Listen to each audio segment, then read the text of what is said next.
All right, here we go. Salute to NBA Nation on this Tuesday afternoon.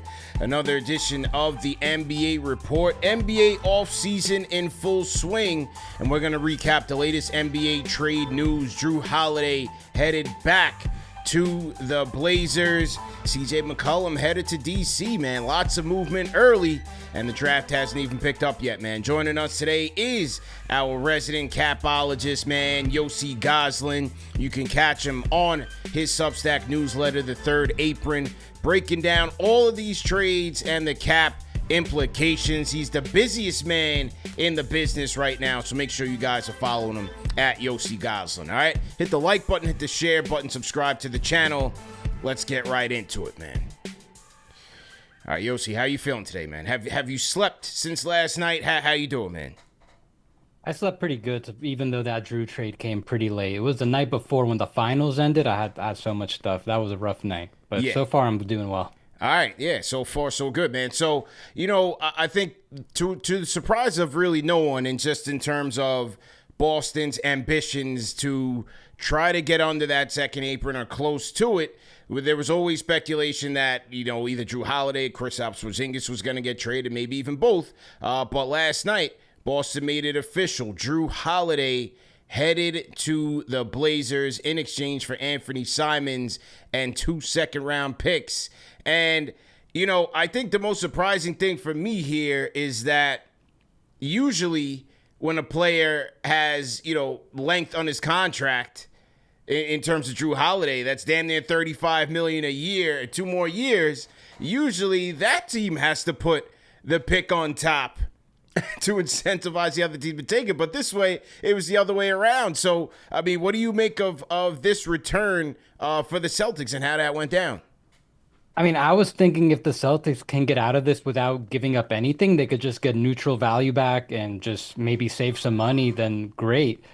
I really want to know now what those other offers were that the Blazers had to, like, not only trade a much younger player in Anthony Simons, who I think has a lot more trade value than Holiday on that contract, but also 2 second-round picks as well. So I think the Celtics came out really well. They didn't save too much money. This is just the start of them trying to, get below the apron, Yeah. save a lot of money on the tax, try to cut down that How much was that? 500. Not to cut you off, but just to lay out those numbers. Like, how much did they save there on the cap and the tax? They only decreased their payroll by like 5 million, but that was enough to get them to decrease a tax by 40 million. So that's just step one. They still have like their tax penalty is still like really high, like in the 200 range. So they're still going to do a couple things. This trade's not official yet. Maybe they could expand it. Maybe find another team to take on Simons. I think he's good, but I think the Celtics just mainly did this so they can get off Holiday's contract for next season.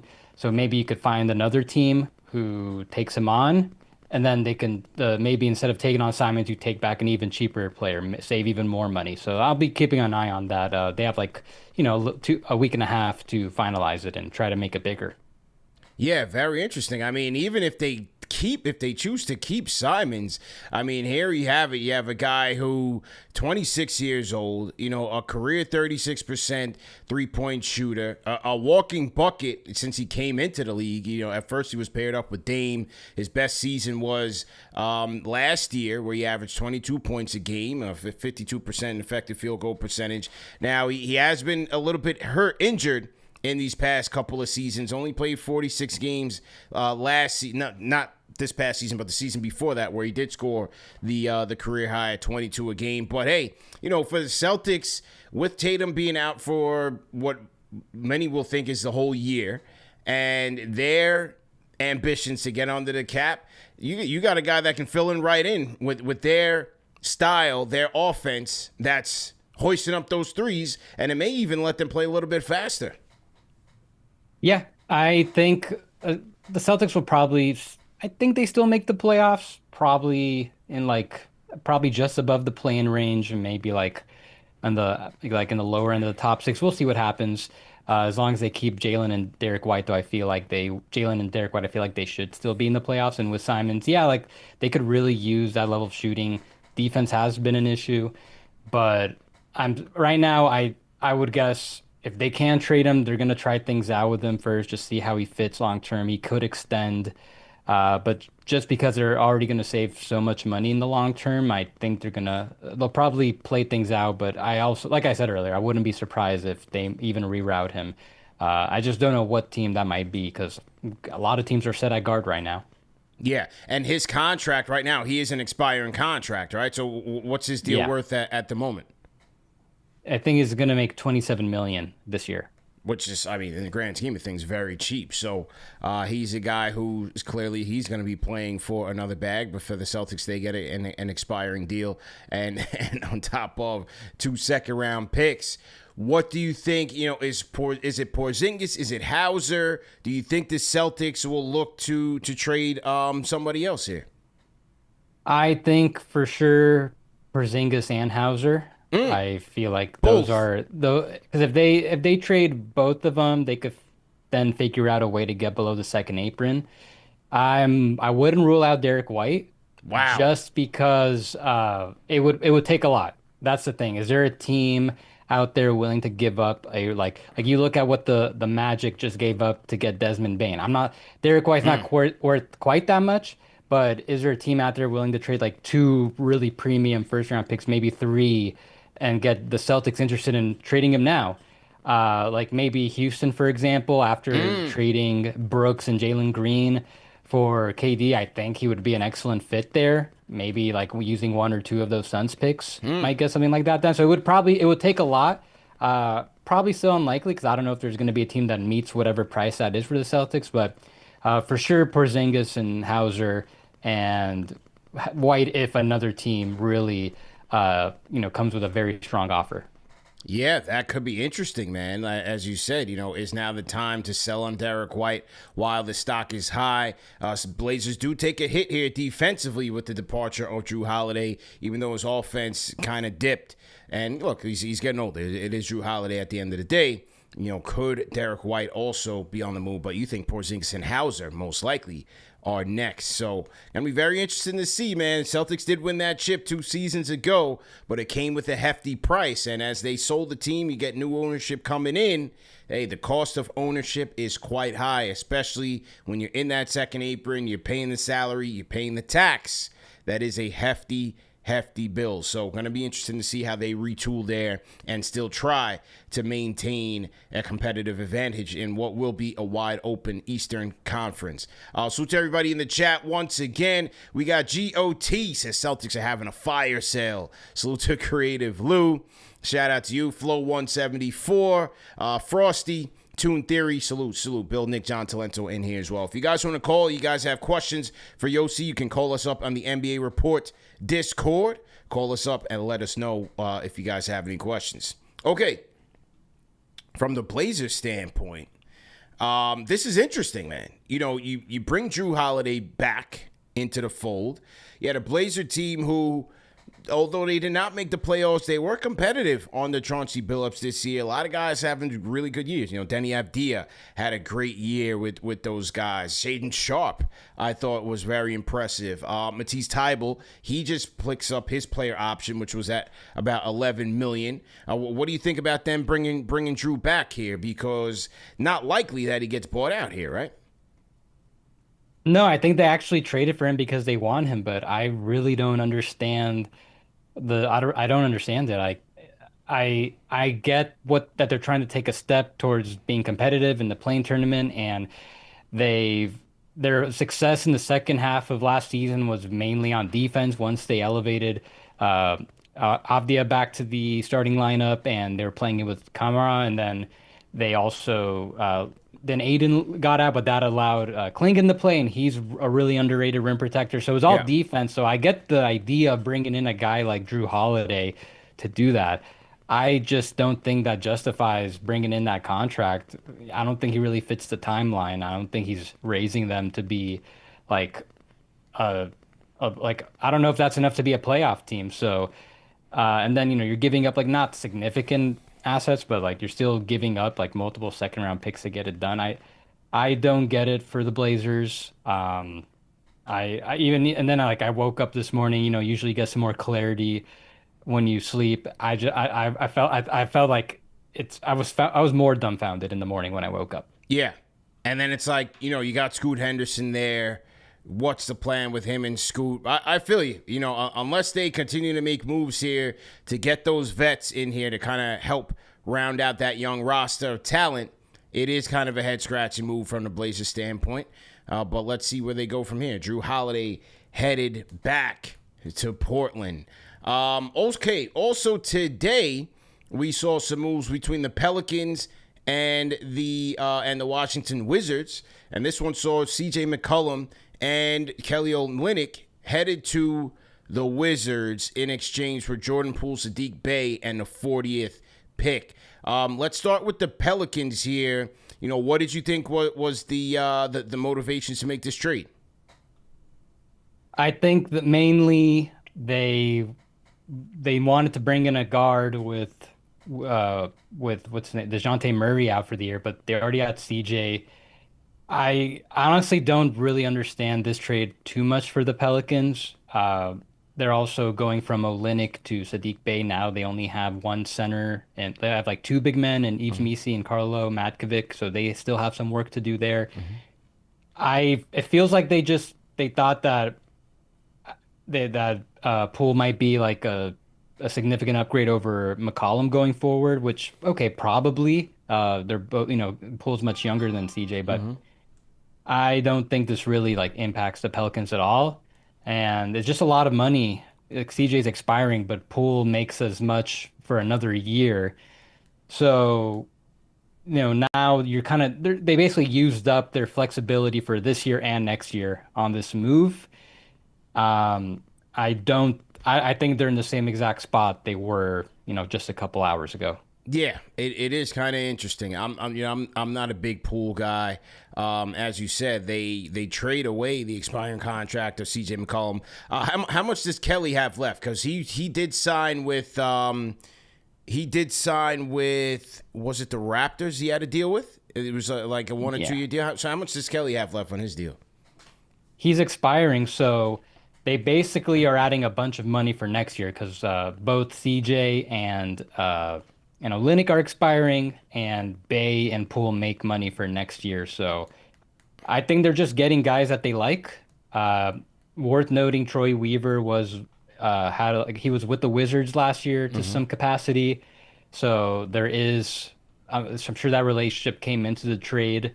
And he's just bringing in a couple of guys that he thinks can improve them. But no, I don't think this really Resniel by any means for them. Yeah, and for the Wizards here, you get Olynyk, you get McCollum there. But you were saying in your tweet here, don't look for these guys to get waived. What do you think? So I think the Wizards just did this trade because they wanted to get off Poole's contract.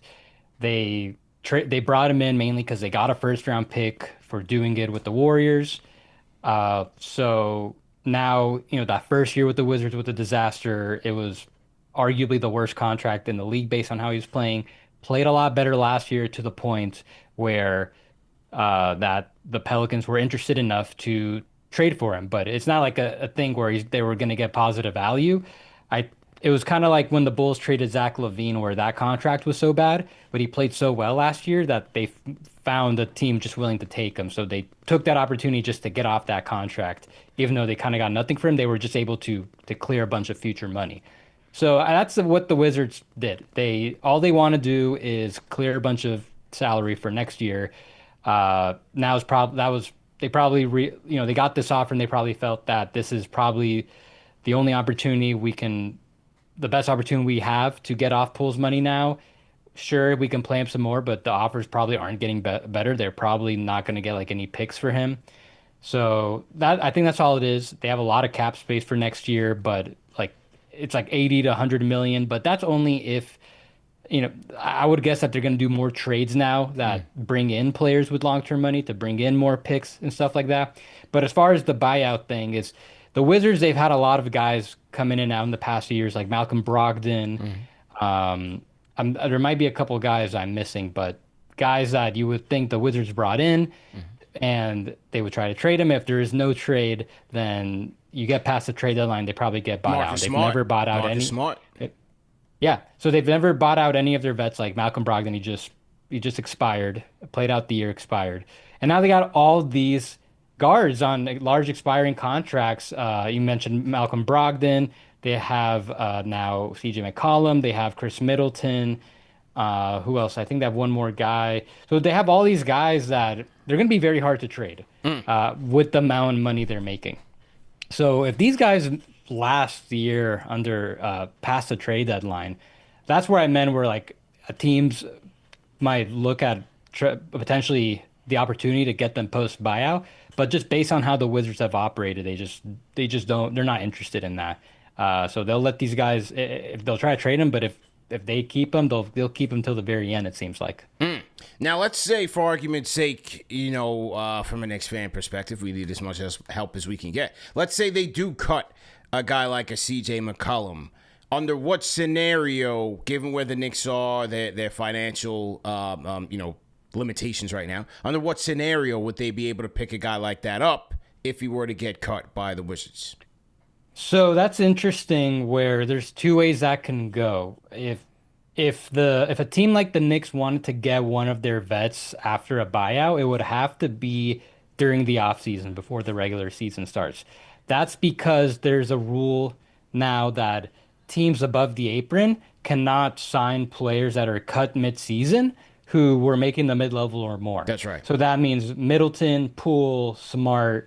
Yeah, none of those guys would. Olynyk would be fine. Yeah, so none of those three guys would be able to sign with the Knicks if cut mid-season. So the only way these guys get bought out now is if they give up a lot of money in a buyout. That it might not be totally worth it for these guys. Yeah, not at all. Well, a lot of Knicks fans are doing the Birdman hand rub because they do own the Wizards pick in the 26th draft, which is now top 8 protected. So maybe the Wizards do hold on to these vets and, hey, maybe they win a couple more games than they want to. They did last year and they end up with the 8th pick in this year's draft. Hey, if that pick falls out of the top 8, Knicks should have a lottery pick in the 2026 NBA draft. You just never know. So let's go C.J. McCollum, man. I'll be rooting for the Wizards this year, man. Might have to go down there in a old school Gilbert Arenas, start rooting for the Wizards and Alex Sarr and those guys. So, hey, yeah, it'd be funny if the Wizards somehow end up better. Yeah, when the Pelicans clearly did this trade to improve. Exactly. Exactly. So, interesting stuff there.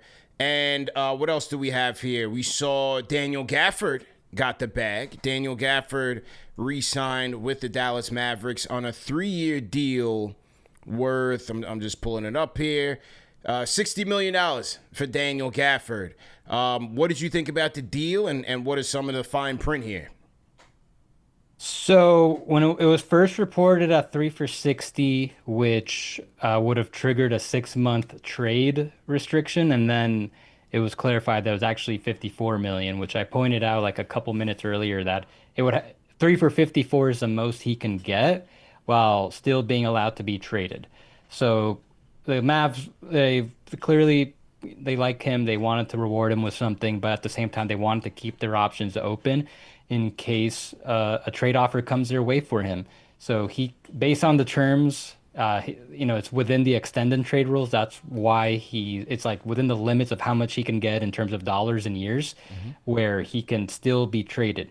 So with the Mavs, I think partly, yeah, they probably want to keep him long term, but they also value him so much that they feel that giving him this extension, locking him up to multiple years at roughly, a little bit above the mid-level, they probably feel that's going to increase his trade value.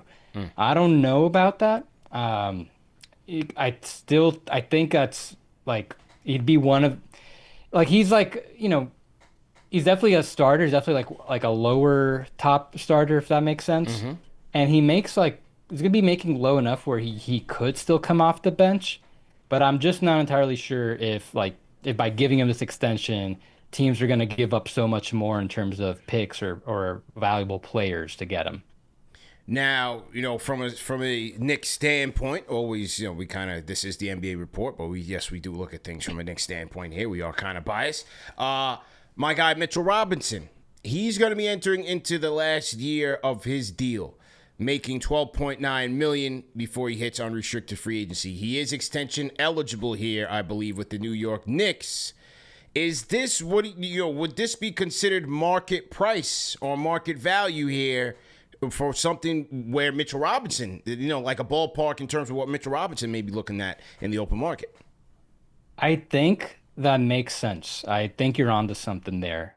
So Mitchell Robinson could actually get a little more than this with his extension.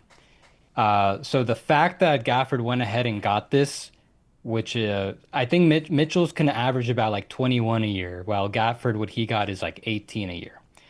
So the fact that Gaffford went out and already got this kind of sets the market, and maybe the Knicks now looking at this as like, oh, maybe we can get him for around this. At the same time, they can get a little creative with how they go about the extension. A couple of years ago, they extended Josh Hart to like 4 for 80 something. And it felt like a lot of money, both in terms of the annual salary and how long it was, but they put a team option at the end to give themselves some protection. And given Mitchell Robinson's injury history, it would make sense that if the Knicks are going to extend them to something around like 20, between 18 to 20 million a year, okay, well, we don't, maybe they don't mind giving them such a high salary as long as they're protected on the back end. Maybe they can do multiple non-guaranteed years, something like that. So I think I feel like they'll probably come to an agreement on some sort of extension. I think if you're Mitchell Robinson, you're going to want to lock up something, especially coming off this season where you missed most of it, but then when you came back, you played great. Just better to, if you have a big offer to you, just given all the uncertainty with his body, I would, if it makes sense, take it. Yeah, that definitely gonna be interesting to see whether or not they do that. What do you think? Just in terms of where they are salary cap wise, what about letting him play it out and play in the open market? That would probably be better for the Knicks because cap space is, free agency has just been rough on players of all sorts of tiers. And last year, we saw a lot of players get squeezed. This year, it feels like it's going to happen again. There's only one cap space team, so there's not a lot of money going around. And while technically next year, right now, when you project, there is more money, but it can dry up once more players extend, that it would play into a lot of teams' benefits. So if the Knicks, if they can't agree to an extension that makes sense for them, then yeah, they'll definitely play it out, and they'll probably be more likely to get him on something later that fits with their payroll, because their payroll's rising. One other extension we didn't talk about, I don't know if you've talked about that much, Mikal Bridges is going to be extension eligible. That's right. That's been an extension that we talked about last year. Haven't heard much people discuss that, but it's the same thing that Jalen Brunson got. That would be, if he takes that, as many have expected he would since last year, then that helps bring back Mitchell Robinson on like a higher amount, a lot more feasible. Right, and I think for Mikal, what is that? I think that was like 3 years. It was that 4 years, 160. Yeah, exactly. 4 years, 160. Okay, so and he'd probably get more if he hits free agency. If there'd be teams like the Heat, Clippers, Lakers, for example, they can all have a lot of cap space in 2026. I would imagine that they would try to offer him not the max, but a lot more than what the Knicks can offer in that extension. There you go. Good stuff there, man. Shout out to Untame on the live chat. He's asking about first apron, second apron definition, so on and so forth. So I just pulled up. This is from Yossi's Twitter account. Make sure you guys are following him at Yossi Gosling. He has this outlined with the pictures, the teams that are at the second apron, and what some of those restrictions are. 100% salary matching in trades. You cannot aggregate salaries in trade. So basically, you've got to go 1 for 1. correct? You got to go 1-for-1 when you're making trades. No aggregate salaries here. Well, Well, that's for second apron teams. Right, yeah, that's what I have Yeah. that second apron up. That's Okay, what I'm okay. explaining. So those are for teams that are in the second apron right now, which are the Celtics, the Cleveland Cavaliers, the Dallas Mavericks, and the Phoenix Suns. No mid-level exception. You can't send cash out in trades. You can't sign and trade for free agents. Can't sign and trade free agents for players. And you can't use trade exceptions created in the last season. So this is why, this isn't why you don't want to be in that second apron, man. You're pretty much cooked in terms of being able to make moves. And Yeah. Speaking of which, a lot of people raised their eyebrows on this comment because this was a comment from Nuggets owner Josh Kroenke when asked about the Nuggets potentially creeping into that second apron and what that could mean for his ball club. Here was Josh Kroenke, man. This was pretty funny. Here we go. I think that for us as an organization, going into that second apron is not necessarily something that we're scared of.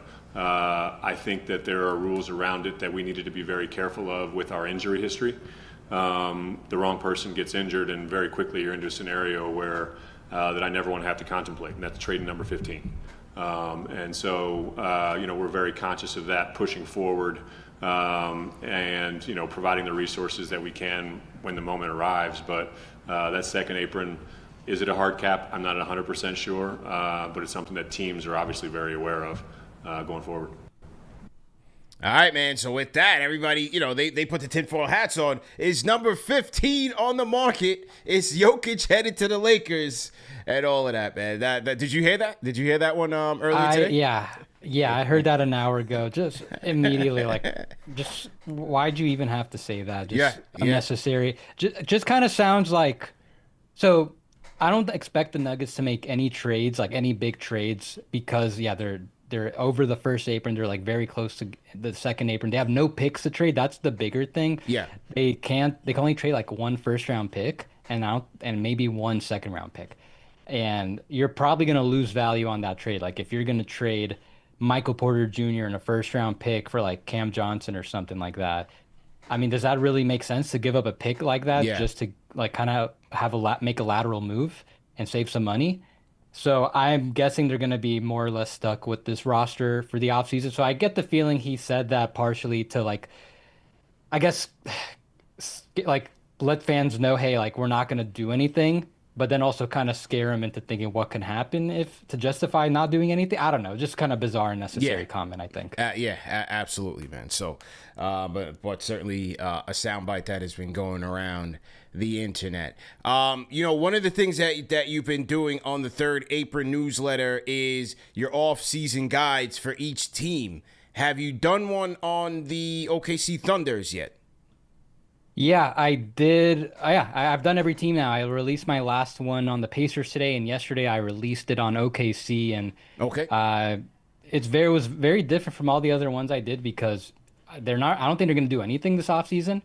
The busiest they might be is they're going to extend Shea and Jalen and Chet. But as far as making changes to the roster, I think the only change they might make is moving off one guy like Ousmane Dieng because they're over 15 spots right now.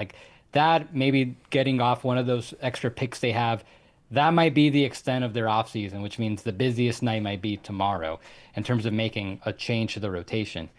So I was more so just kind of projecting their outlook. I was just projecting how long this window could last, because a lot of people feel we saw what the second apron did to the Celtics.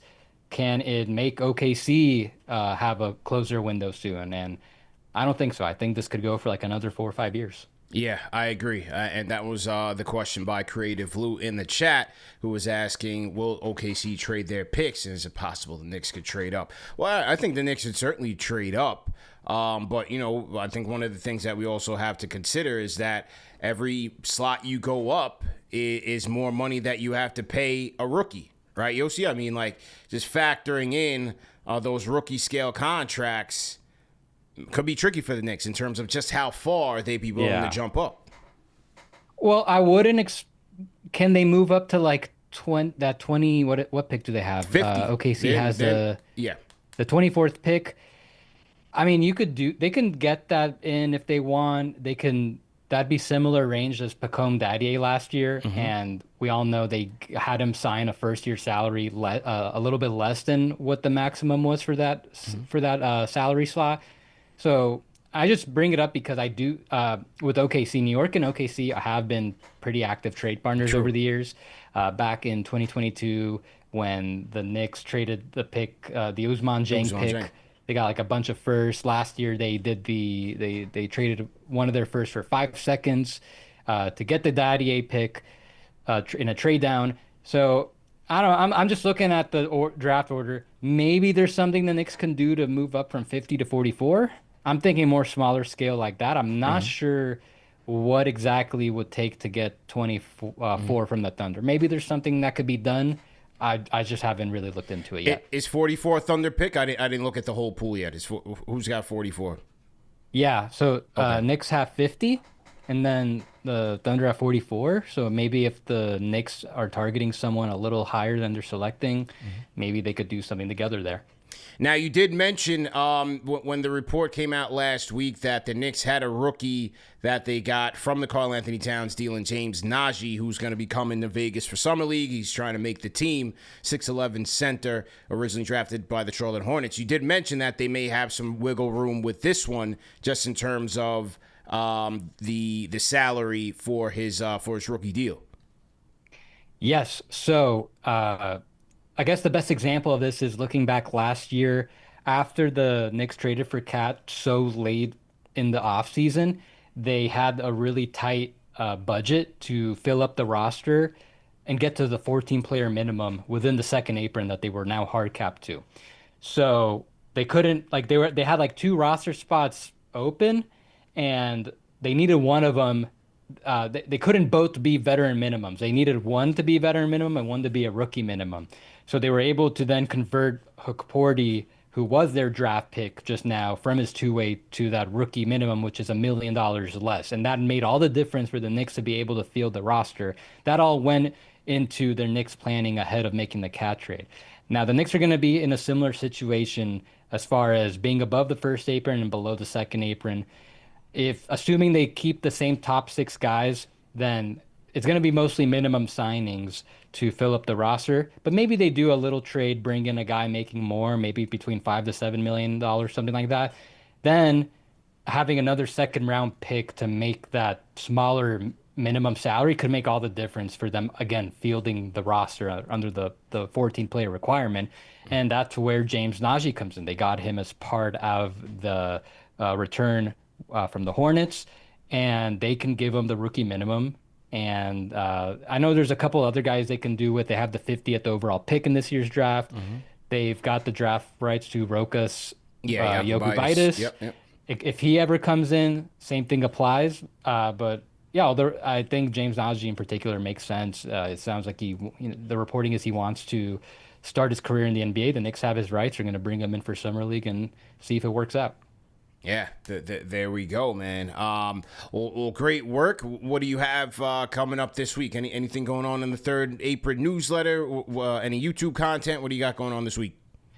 As far as what's coming up, I'm just going to be reacting to whatever moves come. You guys can subscribe to Third Apron newsletter on Substack. I've already done an off-season preview on each team, and I've done salary cap analysis on each transaction that's happened so far, the past 3 trades. And then on my YouTube channel, I had Tony East from Locked On Pacers to talk about the Pacers' upcoming season. I'll probably be having other guests on to react to more moves as it happened. Tomorrow, I'm going to be streaming during the draft, just updating my cap sheets as moves happen, as the picks come in. So yeah, subscribe to Third Apron on YouTube, wherever you get your podcasts, the newsletter and Substack. Follow me on Twitter and Blue Sky. My name, Yossi Goslin. I'm going to be reacting with instant salary cap analysis on all of the transactions that happen. There we go, man. Instant salary cap analysis during the NBA draft, which kicks off day 1, kicks off tomorrow at around 8 p.m. So make sure you guys are tapping in with Yossi. We'll be keeping our ears out for any of the latest NBA news, rumors, trades, free agent signings. So make sure you guys also keep it locked here at the NBA Report. Remember to like, share, and subscribe. And remember, if you can't catch these videos on YouTube live, you can catch it on all major podcast platforms. So salute to the replay gang. Yossi, appreciate the time. Salute to everybody in the chat once again. We out of here, man. Peace.